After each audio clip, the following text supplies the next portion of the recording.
who are streaming from the comforts of your home. Welcome to our council meeting this evening. And I will now, all members of council are present on the roll call. And we also have our senior administrative team with us. So I'm going to officially call the meeting to order. And I will start by, we had a report out of a closed meeting prior to our opening up of our public meeting this evening, and it was held earlier on June 6th at 6:15 in accordance to section 239, 2H and I of the Municipal Act 2001.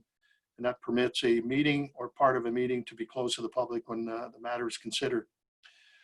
Information explicitly supplied in confidence to the municipality or local board by Canada, the province or territory, or a crown agency, or any of them, or trade secret, scientific, technical, commercial, financial, and labor relations information supplied in confidence with a municipality or local board, which, if disclosed, could reasonably be expected to prejudice significantly the competitive position or interfere significantly with the contractual or other negotiations of a person, group of persons, or organization. So at this meeting, the advice was given by administration on the town of Tecumseh submission to the province of Ontario's Job Site Challenge Initiative.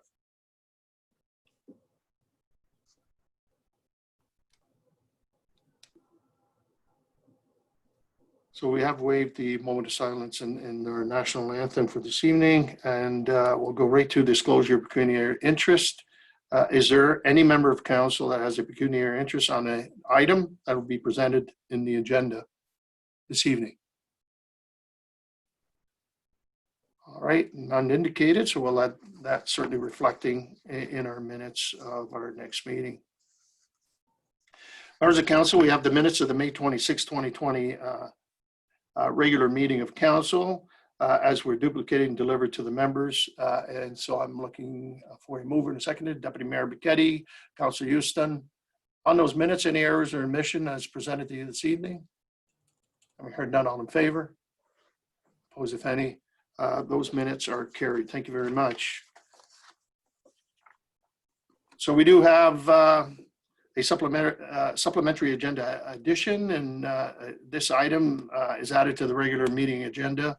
And that's being report 2020-12 entitled Multi-Use Community Hub Sportsplex Capital Campaign Co-Chairs. If on the supplementary, could I have that move forward? Councillor Altenhoff and Councillor Houston.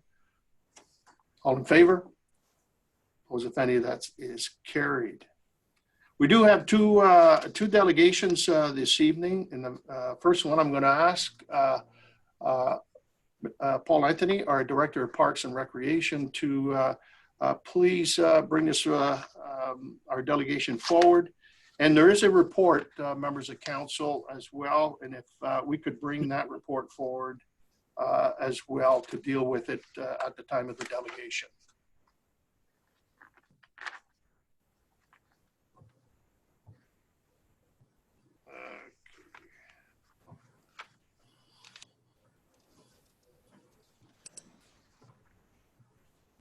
All right. Trying to find it. Yeah.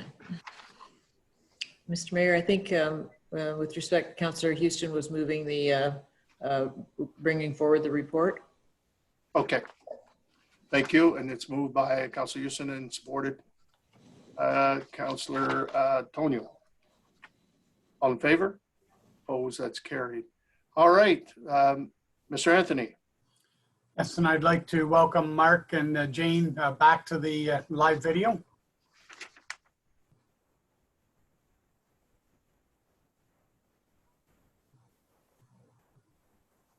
There they are. Okay, Mayor and members of council, as council is aware, we've been working for quite some time, I believe since 2015, on developing plans towards the multi-use sportsplex here in Tecumseh.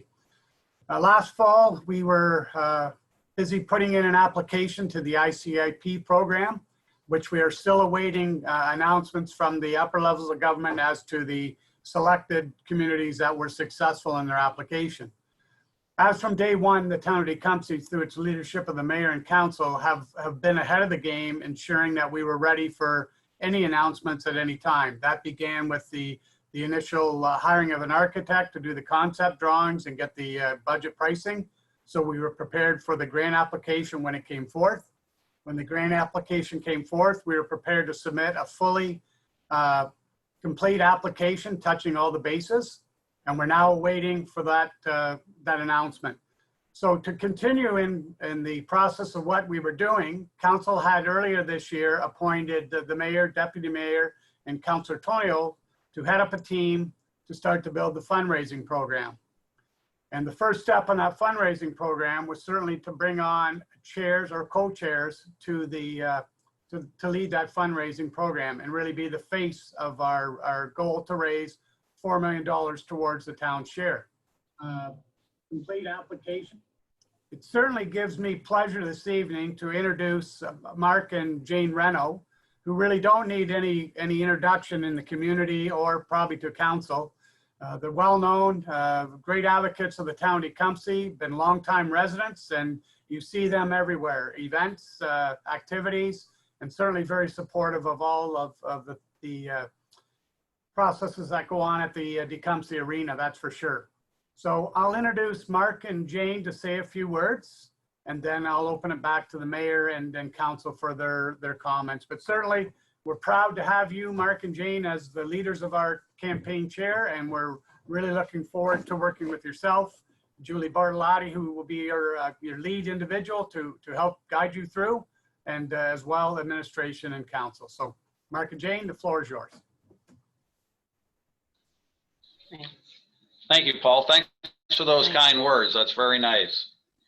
Good evening, everybody. We're honored and thrilled that you've asked us to do this, to take part in this. Ever since we heard that this was announced and was in the works, we were very much looking forward to it. And getting this news this week that you'd like us to be a part of it is it's a great honor, and we're flattered, and we are thrilled. Like I say, we look forward to helping see this come to fruition, and it'll be just a great facility for the town of Tecumseh to go with everything else that we have here in Tecumseh. So we're really looking forward to it. Thank you for letting us take part.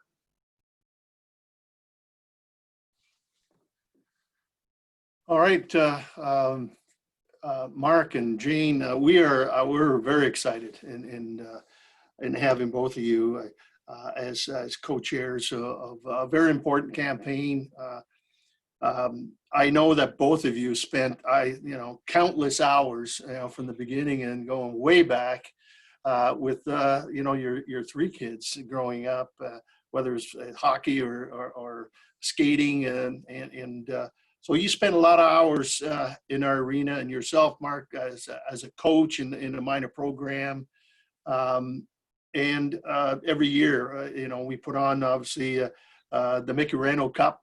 And, it's always a pleasure to host Jane and yourself and your family in sort of our arena. We couldn't think of anyone better that certainly understands how important the sports are in raising families and adding character to families and everything that you've done right from the time you grew up in minor programs here and your career from junior hockey and professional hockey with the Hartford Whalers and Buffalo Sabres and I think raising such a phenomenal kid and Mickey, I think what a legacy that the Reno family have left here and will continue. And with this new facility,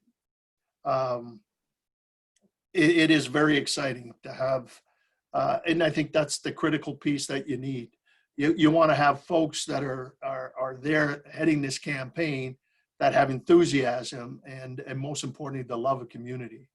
And I'll tell you, both yourself, Jane, Mark, and the total Reno family is a total package. And so we're excited. Julie's looking forward to working with both of you, and as we put the the campaign team in place, and I'm sure that some members of council will weigh in as well. But congratulations and thank you from the bottom of our hearts, for coming forward.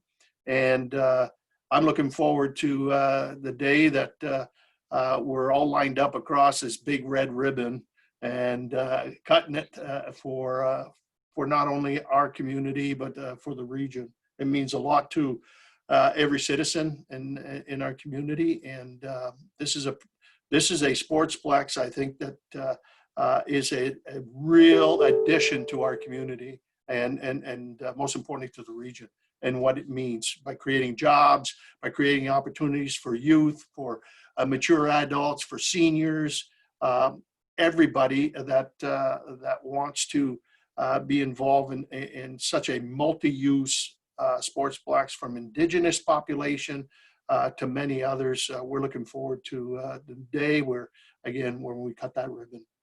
Thank you so much for being part of this exciting announcement today. Thank you, Gary. Thank you, Gary. Thanks for the kind words. Thank you for feeling that we're worthy of this. Thank you very much. We will not Absolutely. let you down. Oh, I know, guaranteed. We're very, very, very proud of the fact that you accepted. I'll tell you, we would have been standing by your door day and night until you would have said yes. So I'm glad that it was quick, quick and painless. Deputy Mayor Joe McKinney. Thank you, Mayor, and thank you, Mr. and Mrs. Reno. I still call you Mr. and Mrs. Reno because I want to give a shout out to the memory of Mickey Reno. As many of you know, I had the privilege of coaching and teaching him at St. Pius Catholic Elementary School. And just seeing the picture above your headshot there is just a great, like Mayor said, legacy. And, you mentioned the Reno name, the family. It's something in Tecumseh that everybody knows. And when you talk about Mickey Reno, you talk about the St. Pius Award that every student wants to win at that school. And I'll tell you how competitive it is. And thank you guys for I know you go every year at graduation to make that presentation. But talking to Paul Anthony, he said there's a Mickey Reno Leadership Award in the Ontario Hockey League.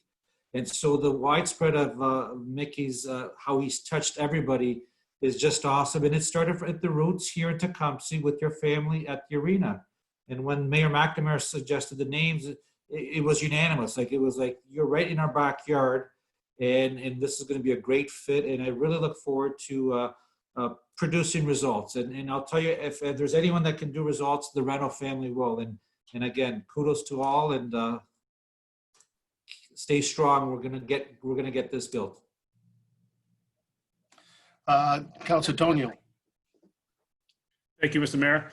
Mark and Jane, just wanted to say thank you for taking on this challenge. It'll be a big challenge, but I know you guys have the abilities and the drive to make this happen. I look forward to working with you guys. I'm on the committee for this fundraising, and I think we've chosen two wonderful people to represent our community and to request funds for this new sportsplex. So welcome, and look forward to working with you guys. Councilor Altenhoff. Thank you, Worship, and through you.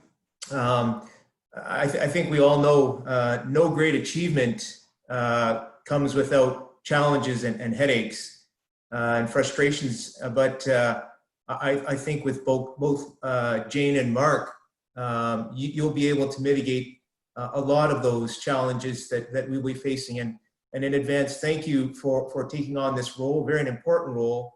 And we appreciate everything that you'll be doing in the future in this role. Thank you very much. All right. Anyone else there?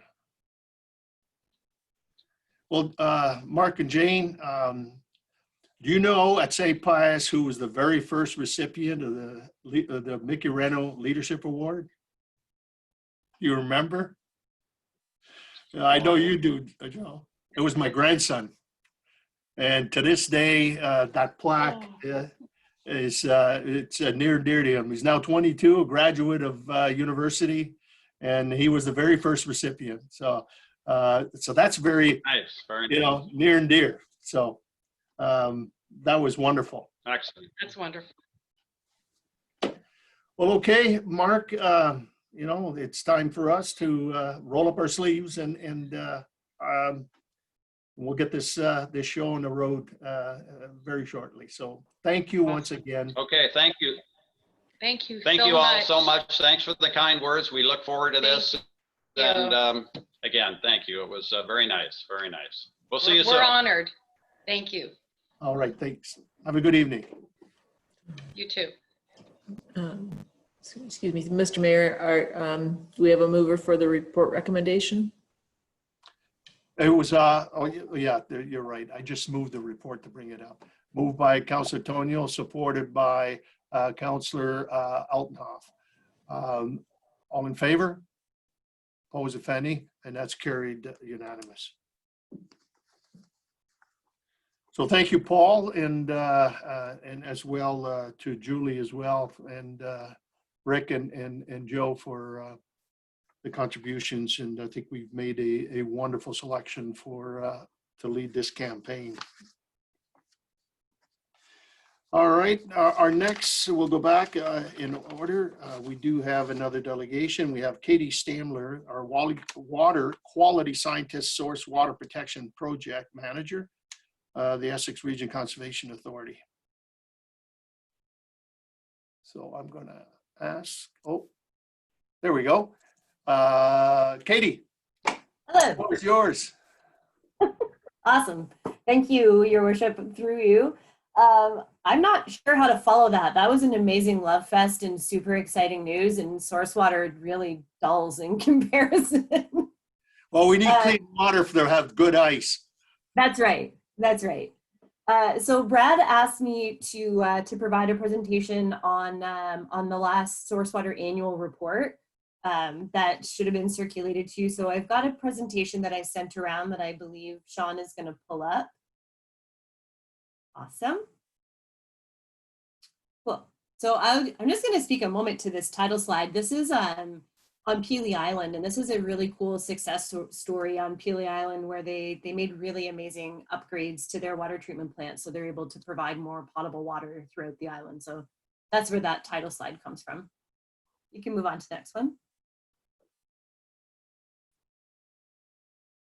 So source water, we are required by the Ministry of Environment to produce these annual progress reports every year. So they're due to the ministry on May 1st, and we circulate them to the municipalities at that time as well. We create these progress reports from the data that we collect from the implementing bodies, including the municipalities.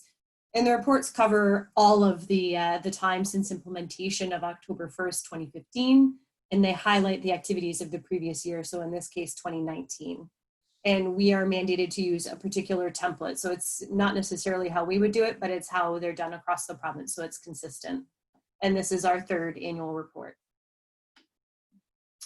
So we have a couple of different areas that are scored, and the scoring is determined by the Source Protection Committee. They have an option of scoring these things as progressing well, which is the best score they can give us, satisfactory, or limited progress. And they're giving us an overall score, a score on implementation, progress, municipal progress, our risk management plans, and the provincial progress. So overall, sort of beats you right to the punch right at the beginning. Overall, the SPC says that we're doing well and gives us a score of progressing well. But they have an opportunity as well to include a statement in there. So they say, they want us to continue making progress on our implementation. So you'll see there's some policies that are still in progress. They acknowledge the work that the municipalities have done in incorporating source water into their business practices. And most of the municipalities are still working on their official plan updates, and I'm working on commenting on some of those right now. The committee notes that the risk management official has been doing a great job and that we're on target to meet our October 1st, 2020 deadline, even in spite of COVID. We also acknowledge that harmful algal blooms continue to impact our local drinking water sources. So we have to continue having that focus on our local efforts. And they really also want to make sure that we always remind the ministry that they need to keep at least a base level of funding for ensuring our program is able to continue. So the first thing that they look at for scoring is the policy implementation progress. So we look at all the policies. There are 50 policies in the Essex Region Source Protection Plan. And by the end of 2019, we had 57% of those fully implemented. There's one additional policy in 2019 that's considered fully implemented, and that's our road sign policy. You'll see there's 17 policies that say that they're in progress. And the reason they're in progress is because those are the policies that address what we call existing threats. So we're in the process of addressing all of those. So by the end of 2020, those policies will be fully implemented. Municipal conformity, again, there's a score of progressing well. So we acknowledge that the municipalities have delegated their Part 4 authority. So that's where we as the Conservation Authority provide our risk management services on your behalf. And all of the municipalities have a screening mechanism in place, and our risk management official and myself do meetings with our municipalities to make sure everybody's up to speed. And we did meet with Brad when he came on board so that he would have an understanding of how that Section 59 process worked. And again, they're working on the OP and zoning bylaw updates. And I've just circled where Tecumseh responded to that. So your OP conformity exercise is in progress, but your zoning bylaw conformity hasn't started yet, which makes sense if you're still working on the official plan. In terms of risk management services, again, a score of progressing well. These numbers summarize our total numbers for what we call significant drinking water threats. So when the plan was approved, there were 384 potential significant drinking water threats. We had to go on site and determine whether or not those were actually significant drinking water threats, and these would be large tanks of fuel. So whether they were of the right size and actually in the event-based area. So we determined most of those didn't require a risk management plan, and then also found 6 additional threats. So the great news is our risk management official was able to establish 34 risk management plans in 2019, which is awesome. And she's actually done an additional 20 since January, and has, I think 15 of those have been since she's been working at home with COVID. Or not her having COVID, but you know what I mean. Next slide. So this just shows the progress through the different years. So you can see that really big jump in 2019, where our risk management official was really able to make that good push and get a lot of these risk management plans established. So this just shows all the different municipalities. I've highlighted Tecumseh. So the numbers that you see there that are bolded, this is as of now. So at the end of 2019, there was still one property that was under investigation, but that risk management plan has now been established. So Tecumseh is actually completely finished with their existing threats, so that's great news. The Section 59 are the future threats. So with that, that's what we issued that written direction for. So your staff are screening their planning and building applications so that we can find the significant drinking water threats before they happen. And you can see there's a ton of them in 2016, but then we issued that written direction and there's fewer and fewer of them. And that makes sense because we know our municipal staff are using that process correctly. The Provincial Progress, they're actually totally complete, their policies for us. They have developed a standard operating procedure where they screen all of their provincial instruments for source water. And they determined that all of the existing threats here are covered by provincial instruments. So those policies are completely implemented. The road signs, we have 62 road signs in the area. We keep trying to get the education out. So we just keep sort of making sure that the sign is associated with any of our source water communications so that people have an idea of what that means. So all of our road signs are now completely installed on all of our roads. The harmful algal blooms continue to be a threat in Lake St. Clair and Lake Erie, particularly on Pelee Island. Normally, microcystin is monitored through the drinking water surveillance program. Last year, the province stopped supporting that and it fell on the municipalities as part of their regular sampling to do. Important to note is that the toxin has never been found in treated water. So all of our systems are great at treating it, but it exists in our raw water. So we have to still consider it a threat. And I've added up here 2 graphs. These, if you don't follow already, the NOAA weekly bulletins that tell us what they predict the bloom severity to be this year. I highly recommend it. So they are predicting this year's bloom to be much less severe than last year. So they're predicting it to be around a 4 or a 5 on a 10-point scale. And then I just want to finish with a couple success stories. So our risk management official, Laura Monforton, as she's been getting out there and getting risk management plans in place, she's actually been able to see some really great progress. People getting rid of their rusty tanks and, painting them or decommissioning them, adding their bollards, getting their still kits. So there actually has been some actual visual progress made towards fixing up some of these fuel tanks. And that's it. All right, well, thank you very much, Katie. Now I'll turn it over to members of council, or Phil. Is there anything you want to add or to the presentation? Thank you, through you, Mayor.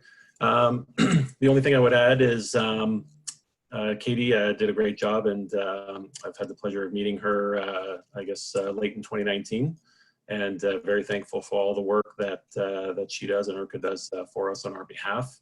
And if it wasn't mentioned already, Urca does do our risk management services, not only for Tecumseh, but for all the municipalities within its jurisdiction. And that began way back on October 1st of 2015.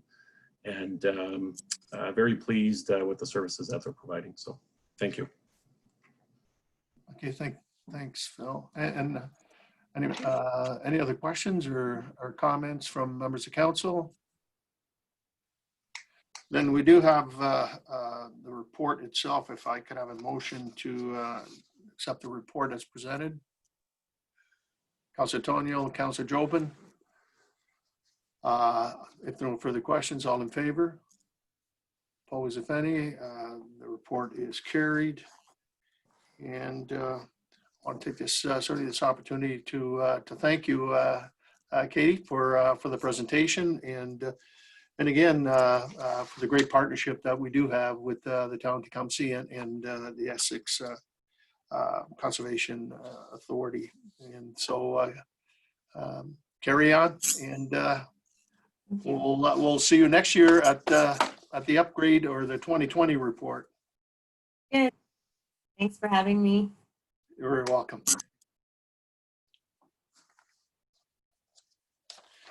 All right, members of council, we now believe we've got communications, and we've got A to K, I believe, or we've got, yes, we've got communications for information. Yeah, we have the, can I have a motion to receive those communications? Deputy Mayor Joe Bicchetti, supported by Councilor Houston. All in favor? Opposed, if any? That's carried. We do have one communication for action required, and it's a motion that Tecumseh Council support the request of the Honorable Steve Clark, Minister of Municipal Affairs and Housing, and the other Ontario municipalities calling for urgent federal action to provide immediate funding for reliable broadband across access of Ontario. And I think for our rural components, we know how important that is. Moved by Councillor Jobin. Do I have support? Councillor Houston. Any questions or comments on the, go ahead, Councillor Dowie. Well, thank you, Worship. I was trying to do some research on this. I did see the province did announce some funding for rural broadband earlier. I'm wondering if there might be further information out there about what the level of service or the quality of service is expected to be if all this comes to fruition. 50-10, and it's actually trying to meet the CRTC, I guess, protocol. But what we're saying is that the dollars that are being allocated to date is I don't want to say stopgap, but it's a first good step in terms of dealing with the Eastern Ontario EOR and the SWIFT, Southwestern Ontario program. And the additional dollars actually is to up the amount of what's going into the rural areas, because a lot of the dollars that are there invested now will only benefit up to about anywhere from 22 to about 35% penetration within the area. It's a good example of that. Moving forward, Pelee Island is a good example. Pelee Island cannot afford, it would cost $15 million to put broadband on the island. They have absolutely no broadband there. And they have students and so forth. And that, just to give you a small example. And here they are, they're in our backyard. So the additional dollars that Steve Clark, the minister, is looking for is also a supplement for what was announced by the premier. So they want to up the ante and get even more dollars in the hands for to municipalities to expand broadband, so that just like Hydro did 100 and some years ago, connect every house. And so the millions of dollars they're investing, they need billions of dollars to across the country, for example, to finish it. So it's very timely that the minister is asking for those dollars, because the Western Wardens in our meeting last week penned a letter through our chairman to support this initiative, so that even more dollars to help expand the rural communities, so that meetings like we have now, and in particular our students in rural areas, will be able to get their homework done, and also for economic development in especially small rural communities, which is very difficult at this stage. So it's really looking at bumping up the investment beyond what's being invested now.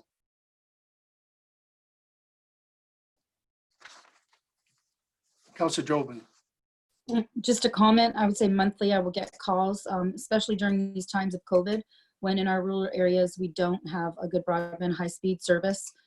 Just to give you guys perspective, I would say Maidstone Hamlet just was hooking up, but if you look beyond that, more south, Manning Road to Howard, up to County Road 8, a lot of those areas have little to poor, if none at all, a high-speed or broadband service. So just to give you an idea. Thank you. Thank you, Councilor Jobin. Councilor Houston. Thank you, Your Worship. And, I know Councilor Tonio had passed over a request, even for us right here on intersection. There's a group of houses down at the end of intersection.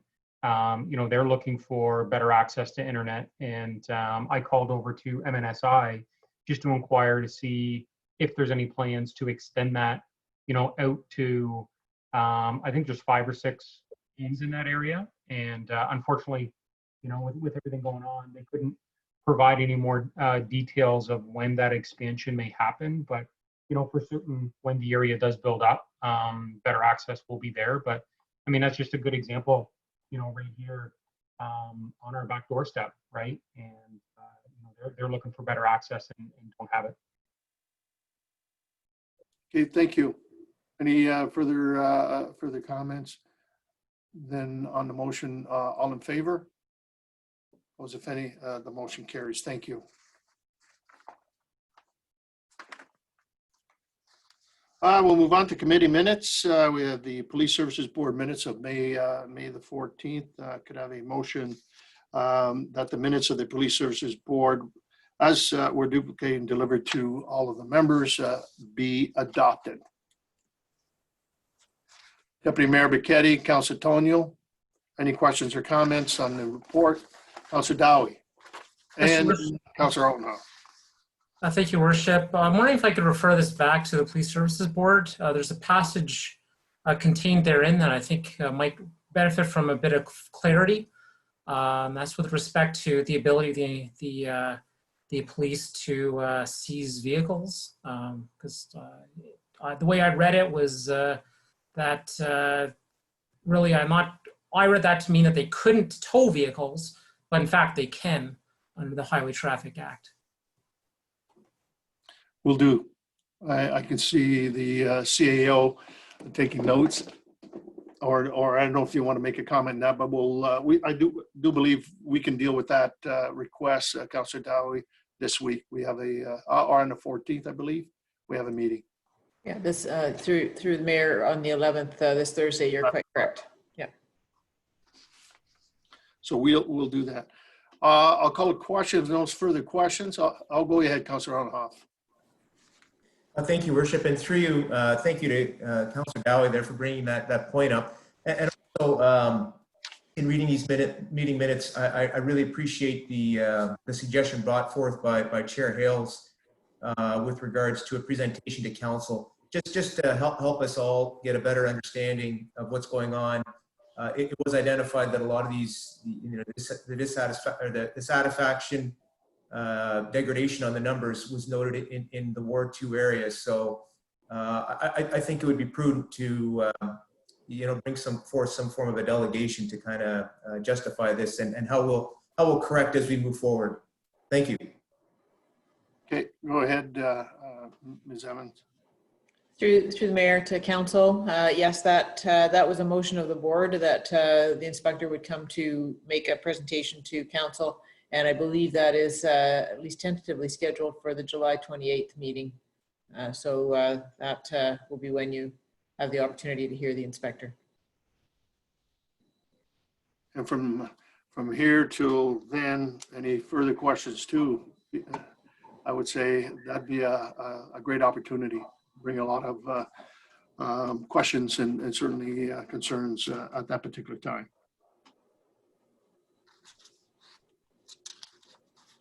Okay, so on the minutes, all in favor? Opposed, if any? That is carried. All right, we'll move on to reports. And our first report prepared by the Corporate Services and our clerk. It's Essex Power Corporation, our annual appointment of proxy holder for the shareholders 2020. It should be virtual annual meeting that will be coming up this year. And the request there is that the mayor be appointed as proxy holder for the town of Tecumseh to cast its shareholders' votes for Essex Power Corporation 2020 shareholders annual meeting scheduled to be held on Wednesday, June 24th. And then Mr. Tom Burton be appointed as an alternate proxy holder for the town to cast its shareholders' votes for Essex Power Corporation 2020 shareholders annual meeting if Mayor McNamara is absent from the meeting, and further that the Director of Corporate Services and the clerk be authorized to sign all necessary proxy forms to implement this resolution to be forwarded them to Essex Power Corporation. Moved by Councillor Altenhoff, supported by Councillor Houston. Questions or comments? I've heard none. All in favor? Opposed, if any?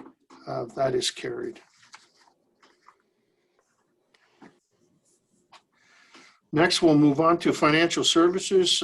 We have the 2019 annual report on investment and cash management. Maybe I can ask Sean, maybe you could bring that up on the screen.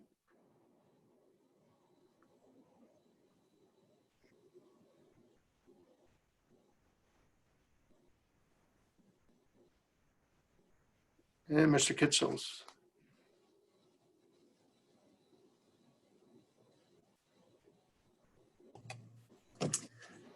Good evening, Mayor, members of Council. This is our annual report on our investments and cash management.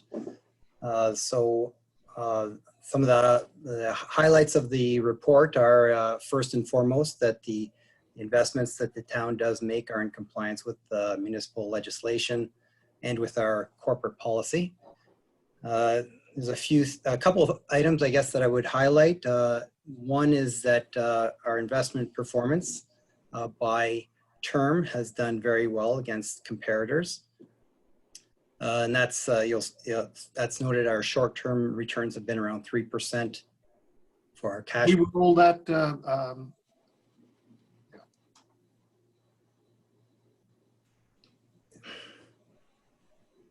A little bit. There we go.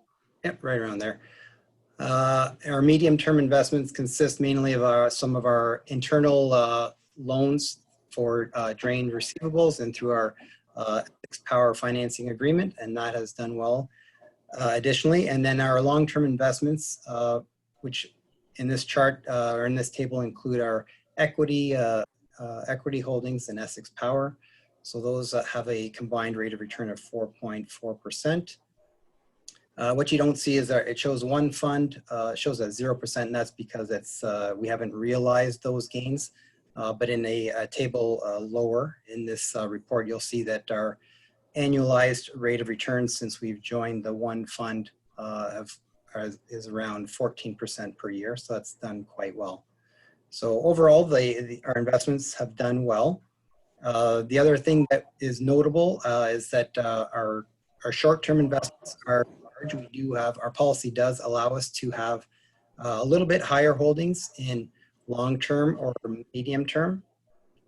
So that's something that we may look to increase a bit. However, it is something, of course, we have to be very cognizant of as our expected significant cash expenditures for some capital projects that we have in our near-term future.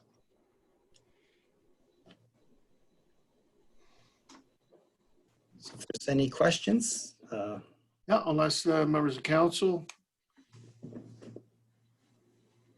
Nice to see our investments are doing well.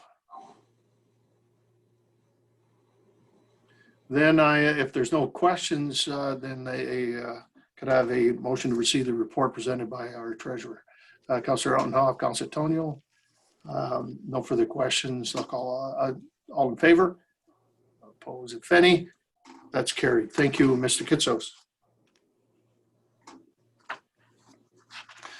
Mr. Kitsos is still on. The next report is our COVID-19 financial relief measures that are being extended to July 31st, 2020. And that would be for property taxes and so the motion, members of council, is that the financial service report, Financial Services 2020-09 COVID-19 financial relief measures be extended to July 31st, 2020, and that be received. Councillor Dowie and Councillor Houston. Any further questions or any questions on the report? I've heard none. All in favor? Opposed, if any? That is carried.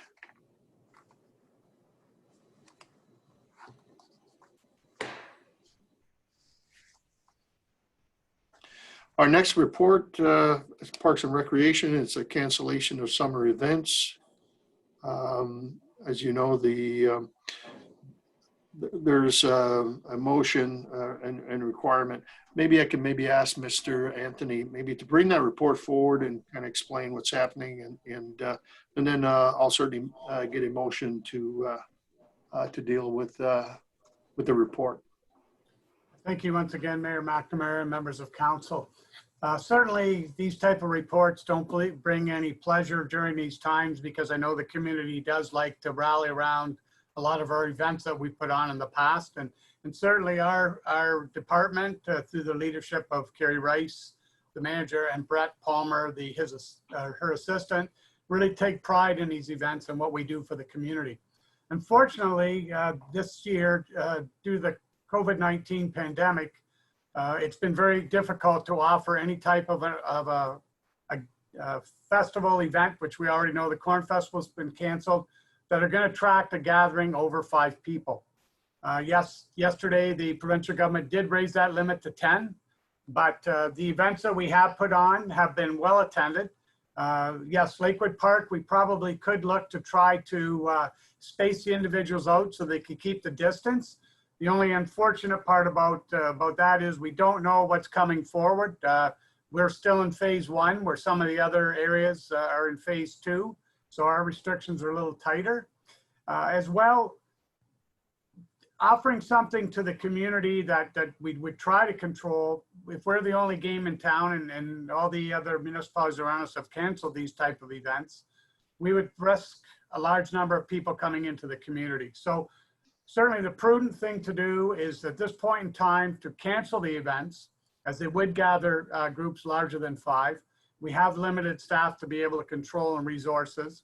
And with the look that if things did change coming forth through the next couple months or early into the fall, we might be able to do something.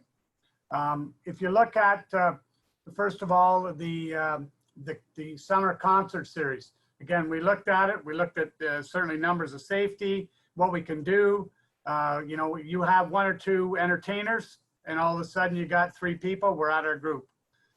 We have talked to the individual performers. They're ready to go at the drop of the hat. If we do see that we can do something later on, we have the budget. We can certainly, you know, contract them out, get some advertising out and deliver that. But at this point in time, it's prudent to cancel those. Canada Day celebration as well is a large celebration that we have at Lakewood Park. A lot of people attend. All the communities almost throughout the province have canceled, including Ottawa, have canceled their Canada Day celebrations. Our department, again, through Carrie and Brett, have been dealing with the National Canada Day celebration. And they've been working to put together a plan. Some of the information cannot be publicized yet because they're obviously going to do this through the Heritage Department, and they're going to give some note of surprise to communities. So once again, the staff is looking forward to helping give some sort of replacement that people can enjoy in their backyards, their homes, their garages, whatever, with up to 10 people now in their home to enjoy those. And then the outdoor movie nights, we've hosted those. We've hosted those out at Weston Park, out in Ward 5, and we've had great success again, reaching out to the community out there. Once again, we have the equipment. We have the ability, if something were to change early in the fall, that we could host something. We certainly would move forward to it. You'll note in the financial implications at the end of the day, we did have a budget. There's been very minimal expenses because these things do take planning, pre-planning. So there is some dollars that are going to be saved overall in the financial portion of it. But certainly, you know, it is with great sadness I say that our department has had to move this way. But unfortunately, the current situation, it's the prudent thing to do. And I'm open for any questions. Questions or comments? Councilor Dowie?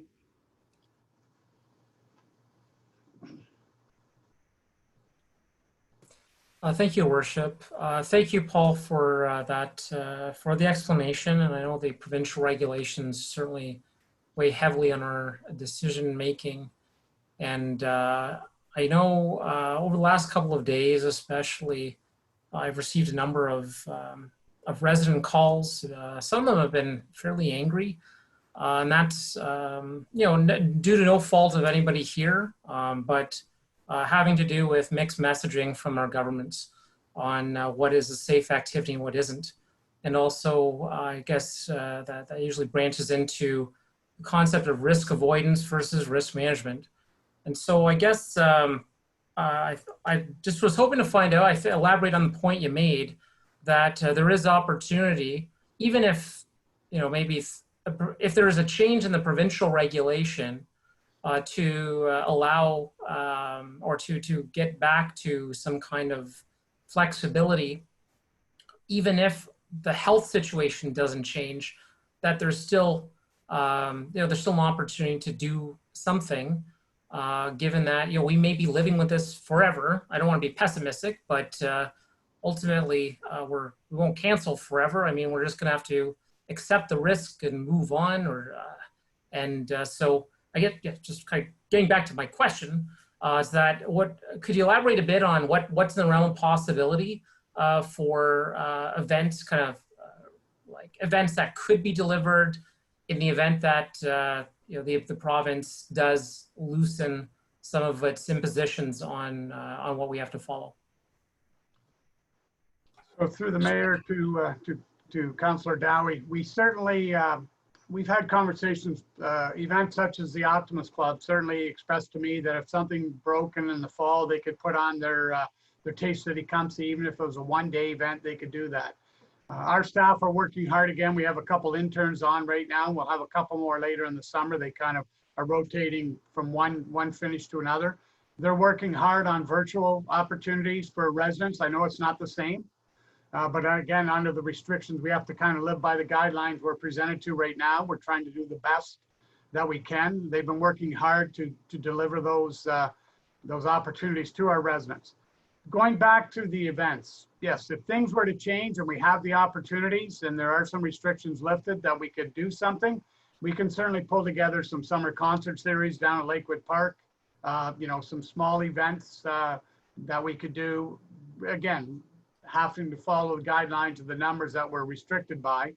We're right now enforcing, a lot of those regulations. So we have to kind of ensure that our leadership shows that we're staying within the guidelines with what we're looking to certainly enforce as well to the public. So hopefully I've answered your question in a roundabout way, but yes, there would be opportunities. We're ready to go. There'd be small events. They certainly would be anything larger, that we would put on, because we just don't have the ability, the planning process or the staff to pull that off. But we certainly can provide something to the community if conditions are such that we're allowed to offer some programming. Yeah, and I believe the province, and even with the stage 2 advancement, is still keeping the numbers at 10 in terms of crowd. So that's the other big piece as well. And my question to you, Mr. Anthony, as well, is that under the stage 2, which might happen on the 19th, we don't know. There's some of those areas are opening up the splash pads. And I know we have one in St. Mary's, but it's due for construction. I don't know where it's at in terms of the apron. I think they're supposed to be expanding it. Is that going to affect a closure for a long period of time? And then what's the status on the construction on McAuliffe splash pad?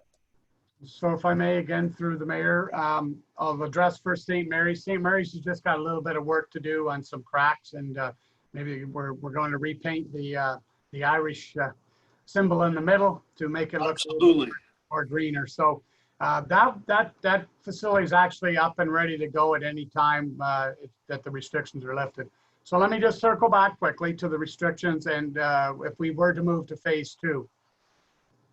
Two things that will happen. Number one, splash pads, pools will be in that phase 2 reopening. The McAuliffe Park splash pad construction is slated to start tomorrow, and hopefully within 4 weeks that will be complete. So it might just align itself to us coming out of phase 1 into phase 2. So we'll be able to provide 2 opportunities for outdoor water activities that can be controlled safely. The other one is the indoor pool, which you will be receiving a report at the next council meeting regarding the pool and the day camp and what our recommendations are. The large majority of the province, and I sit on bi-weekly discussions with senior leaders throughout the province, that they are closing their pools, their outdoor pools, their day camps for the summer. The problem is the restrictions that are put on and the health and the safety of the staff are such that really they can't be offered in a safe manner. But that report will come more detailed next week. But the pool probably in all likelihood this year will not be in operation, but the 2 splash pads should be ready to go. That McAuliffe shortly after phase 2, we get approval that we can move to that phase 2. It should be just a matter of turning on the switch and the timer at that point in time. And we would hope we would post signage similar to the skate park, which we would ask individuals to respect social distancing numbers. Please, stay back, to watch, the numbers so that they're not overcrowding those facilities as well. I hope that answers your question, Mayor McNamara, but if you need any further. No, I'm good. Thank you. Any further questions to Mr. Anthony at this stage? If not, then could I have a motion that the report Parks and Recreation 2020-15 with respect to cancellation of summer events be received, and that the result of the ongoing restrictions to public gatherings due to COVID-19 pandemic, the following 2020 special events be canceled: summer concert series, Canada Day celebrations, outdoor movie nights, and end of summer celebration. Councillor Altenhoff, Councillor Houston, any further questions or comments on the closures? Not all in favor? Opposed, if any? That's carried. Thank you, Mr. Anthony. All right, move on to planning and building services. We have the 2020 planning and building services public consultation process for committee of adjustment applications during COVID-19.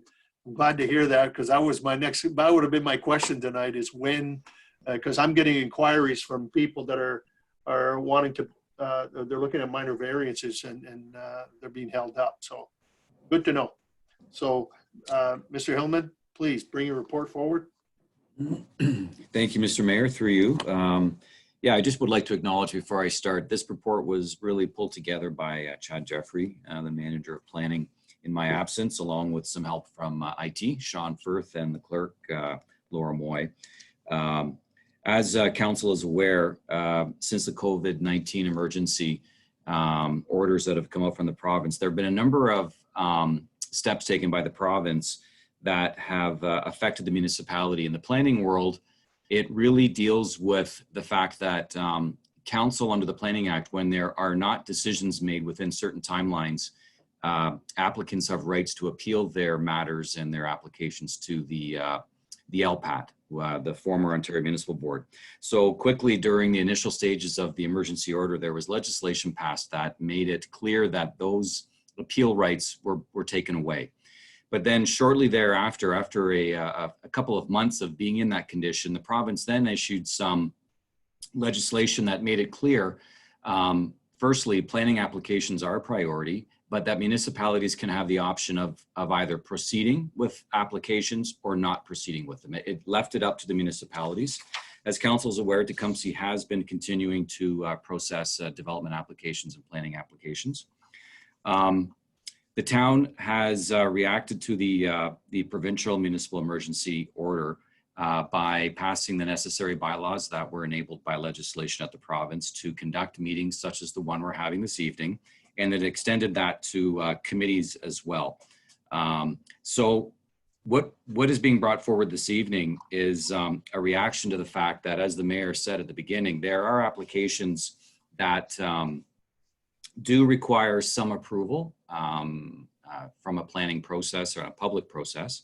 So we have been bringing forward to council meetings site plan applications, which under the Planning Act do not require a public meeting. Those have continued through the COVID-19 emergency order period. Other applications such as official plan amendments, zoning bylaw amendments, and committee of adjustment applications, we are still receiving applications, and in fact, we're reviewing them and engaging with the developers and the applicants through various means, but we are getting stuck at the point of having to have a public meeting. So at this time, there is a proposal to at least bring forward a process for committee of adjustment applications. And these are really typically the ones that are in hand right now, minor variance and consent applications. They're minor in scale compared to some of the larger development applications that we would deal with. And there are building additions, pool installations, and so on that may require some relief and generally have very scoped attention garnered to them. So the public engagement is quite a bit less than we might see on some of our larger proposals through official plan and zoning amendments. So in light of that, we'd like to see that the backlog of these development applications can move forward. So in speaking with our municipal peers, the County of Essex, who has a planning role in the Ministry of Municipal Affairs, there is a move across the region to start conducting some of these meetings in a format similar to this meeting that we're having right now. So the proposal is that the Committee of Adjustment would move to a Zoom format, and that in fact, there was an orientation session held last evening with the committee, with the assistance of the IT group here at the town and Chad Jeffrey. And the June 29th meeting would be conducted in that manner. Notices would be put out in a manner that make it very clear how one would engage with the process, either to ask or make inquiries or just to observe and watch a live stream. The only issue that we wanted to bring forward is that we are going to monitor how this proceeds, and we would anticipate in the near future bringing forward a report similar to this, outlining how we see moving forward with official plan and zoning amendments and other applications, plans of condominium and subdivision as well. That would be held by council. But we really view this as a good test case, and try and get ourselves familiar with the process. And we're continuing to investigate some alternatives to format and so on for these other larger applications. So that is the thrust of this report, Mr. Mayor. And if there's any questions, I'd be happy to try and address those. All right, thank you, Mr. Hillman. Questions, members of council to our director? Councilor Tonio. Not a question, just a statement. I also received some concerns from citizens where they have minor things they need to build or like to put into their backyards or front yards. So this is a good process. I'm glad we're moving forward and instead of letting everything get stagnated during COVID and then we're piled up with a bunch of things at the end. So good objective, and thanks for doing this. All right, thank you for the comments, Councilor Tonio. All right, then a motion that the report that's been presented by our Director of Planning and Building be received this evening. Councilor Jobin and Councilor Tonio, all in favor? Opposed, if any? That is carried. All right, Public Works Environmental Services, the PWES 2020-25, Tecumseh Road Sanitary Sewer L'Esperance to Southfield Project Update. I'll ask Mr. Anthony. Oh, no, not Mr. Anthony. Oh, you got to transfer. I said Mr. Bartnick, sorry. Thank you, through you, Your Worship. You sure you don't want to take over parks? Or? Nope, I'm okay. My plate is full at the moment.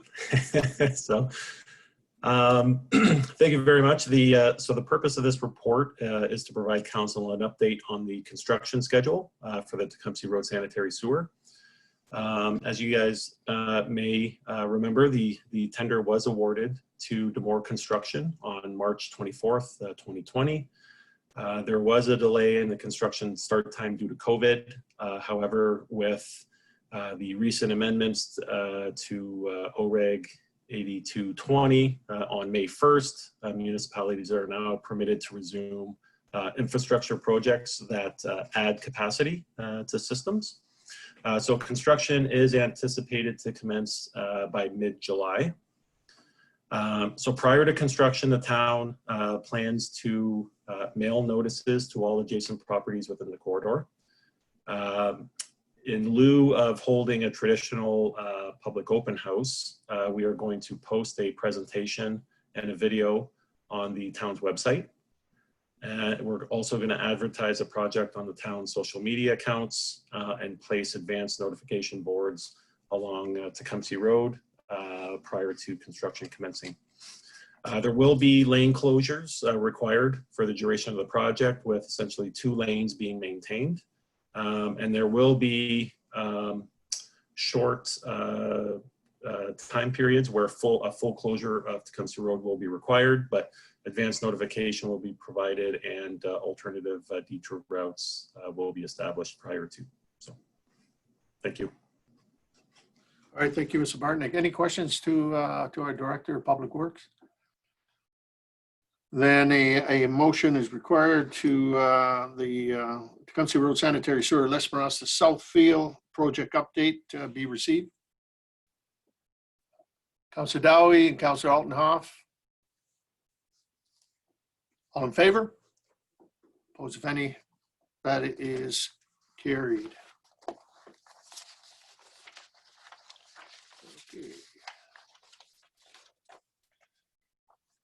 Okay, and our next report is also from Public Works, 2020-19. It's the amend the 2020-2024 Public Works 5-year capital works, the Manning Road Pump Station Inlet Erosion Repair. Okay, go ahead, Mr. Bartnick. Yes. Thank you, through your worship.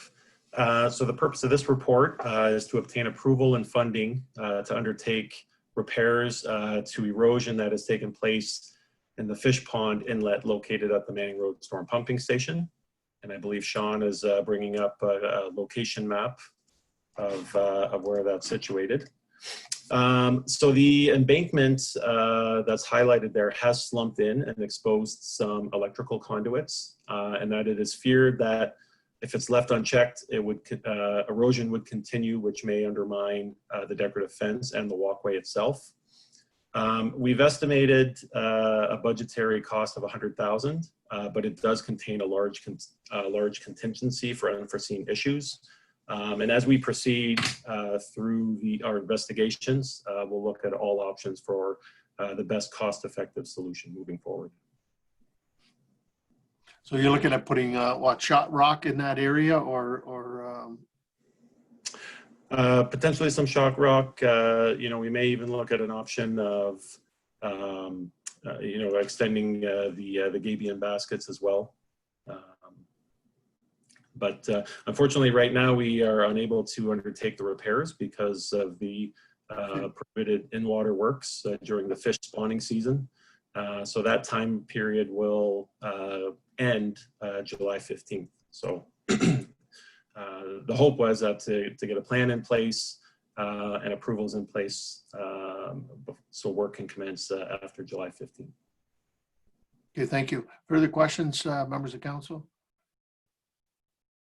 Then I'm looking for a motion to the 2024 5-year capital works plan for Manning Road Pump Station Pond Inlet Erosion Repair to the Fish Pond Inlet, and that the expenditure of $100,000 from the Storm Life Cycle Reserve be authorized to complete the Manning Road Pump Station Fish Pond Inlet Erosion Repair in the year 2020.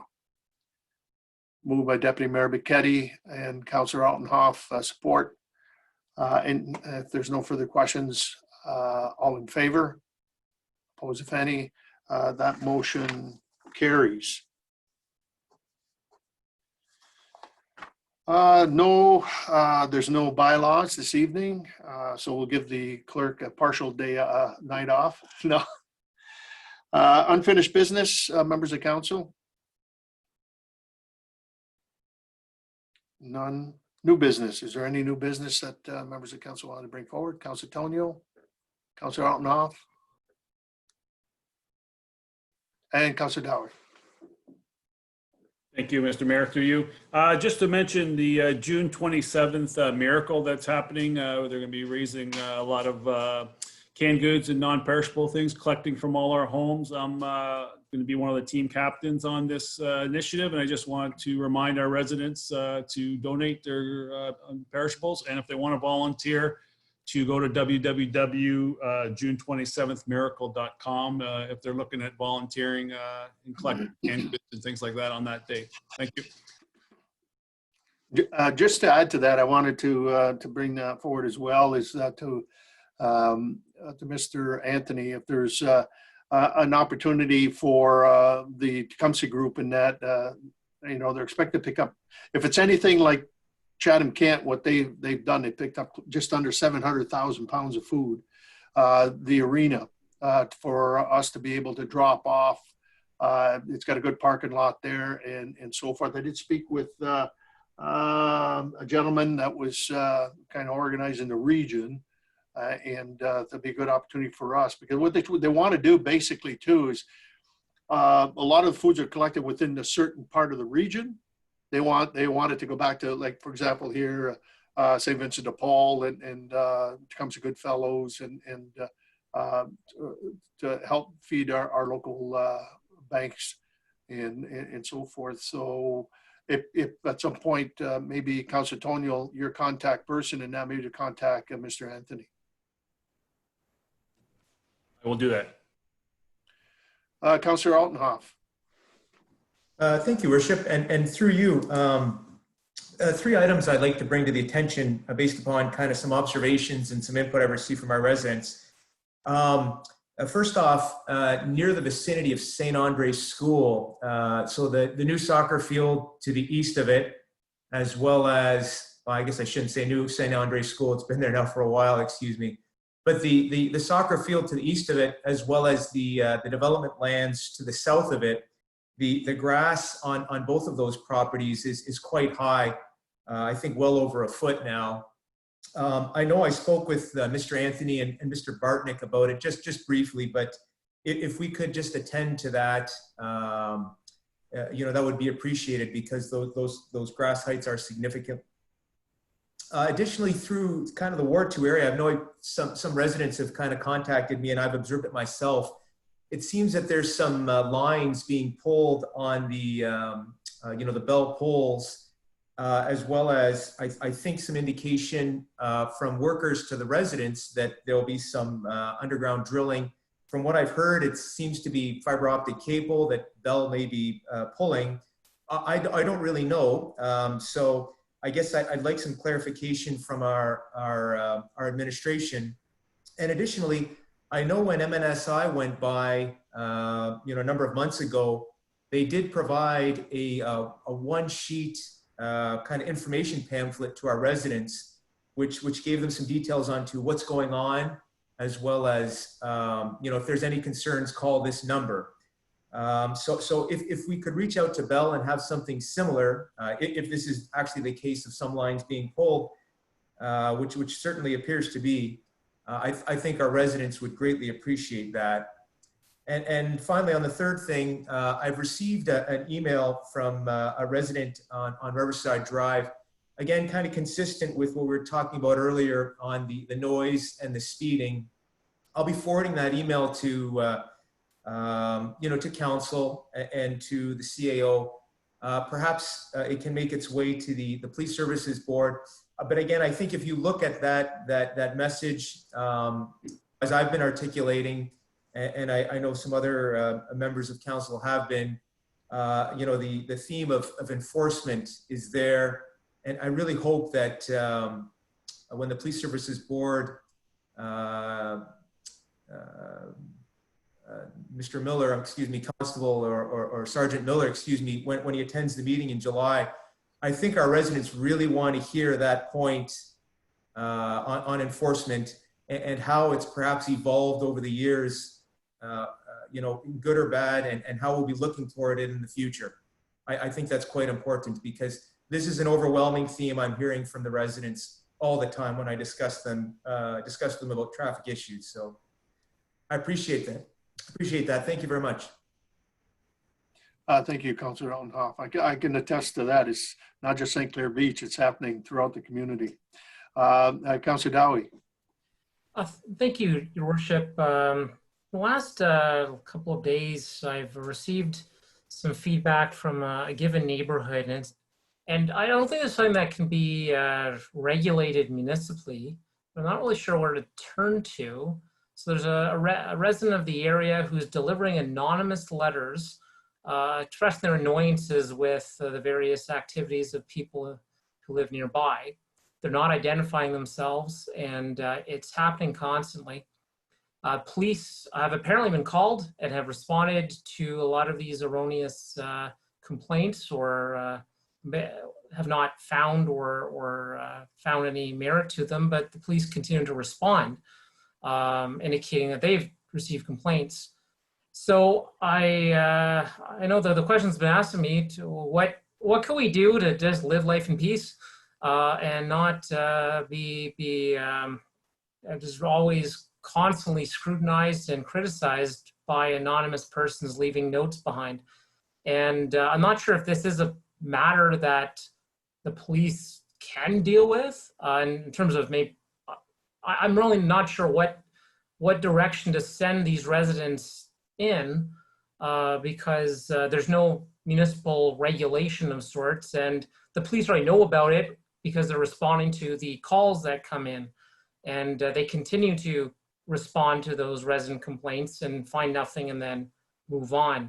I'm wondering if anyone from administration or perhaps yourself may have some guidance as to how to best address a situation like this.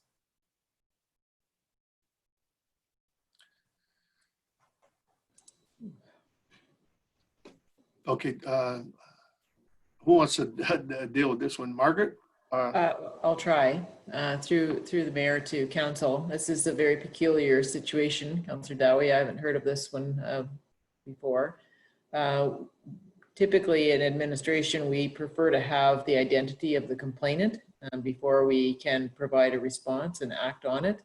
So, you know, an anonymous complaint is, you know, unless it's life-threatening or threatening to, you know, health safety, is not acted on unless the complainant is willing to identify themselves.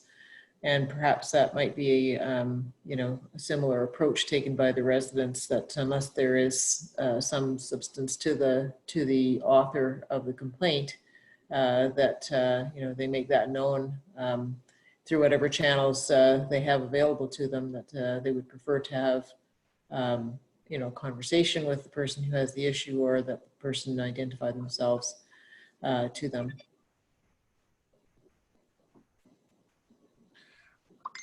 Maybe a suggestion, Councillor Dowie, maybe a phone call to the administrator, and maybe have Staff Sergeant Jamie Smith maybe on the call, and to try to see what you know, how to deal with this. Are there, sorry, through the mayor, and certainly I would be happy to have a conversation with you, Councillor Dowie, kind of a follow-up. I don't know if the nature of the complaints are property related or otherwise, but you know, maybe we can sort, without that level of detail, it's hard to provide advice or any sort of direction on this very peculiar type of occurrence. Yeah, I guess I can expand upon it. Some are noise related, some are maintenance or property standards related. There isn't really consistency. It's just complaints against the persons and whatever behavior or lack of behavior that they would find anonymous notes in their mailbox with no means to have a conversation with that person about the root cause of their issue.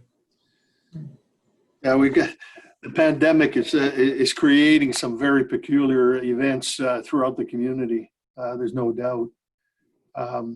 Deputy Mayor Becchetti. Thank you, Mayor, through you. And I also received a letter, actually a copy of the complaint. Basically, an example is the dislike of a certain particular music, heavy metal, and it's too loud, and so it's during the day. So little things like getting an anonymous complaint, having the police go, they check it out, and the police say, look, it's not that loud. So they find that it's frivolous, that they wasted their time to go there. But the concern is, how can the police then go back to the person who complained to say, hey, that is reasonable. It's just maybe your dislike for this particular genre of music. However, it's during the day, it's no louder than anything else. So it's kind of like those little neighborhood feuds, dispute, but that's just one example, just to let you know what's going on in that particular neighborhood.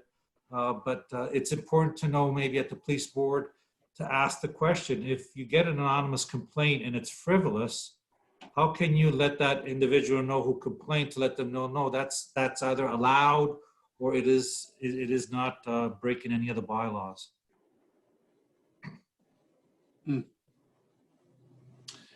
Interesting.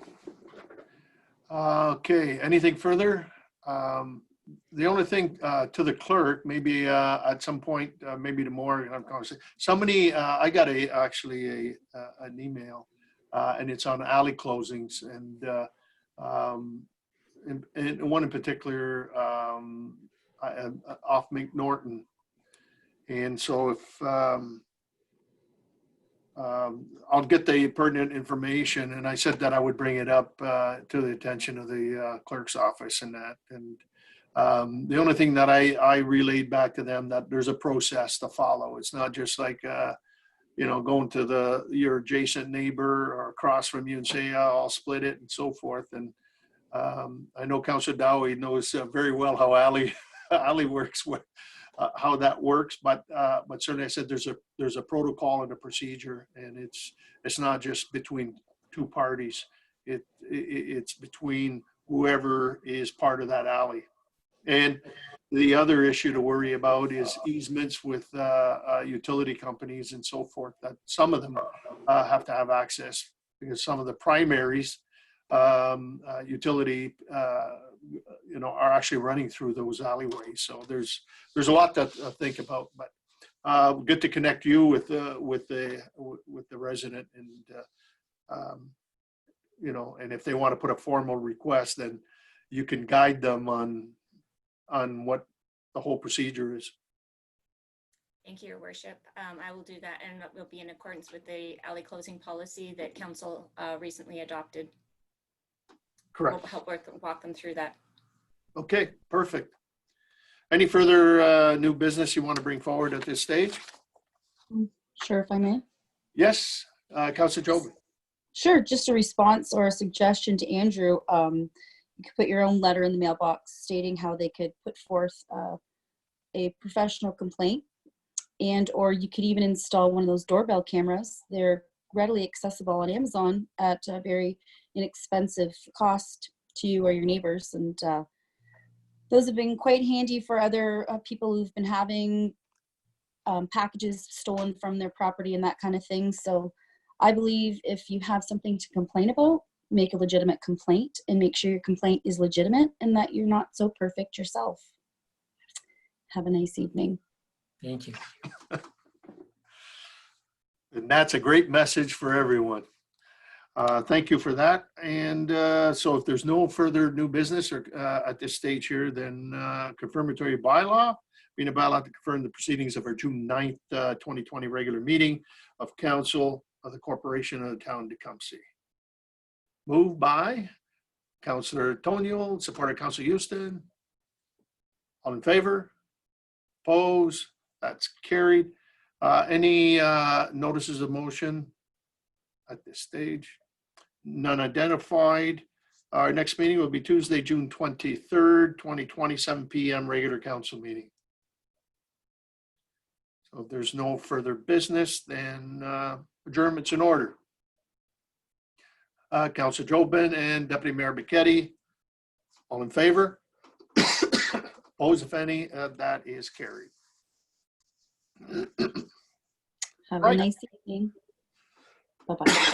Excuse me. Yes, have a great evening. Thank you, Council, Administration, and for the viewing audience. Have a good night. Good night. Good night.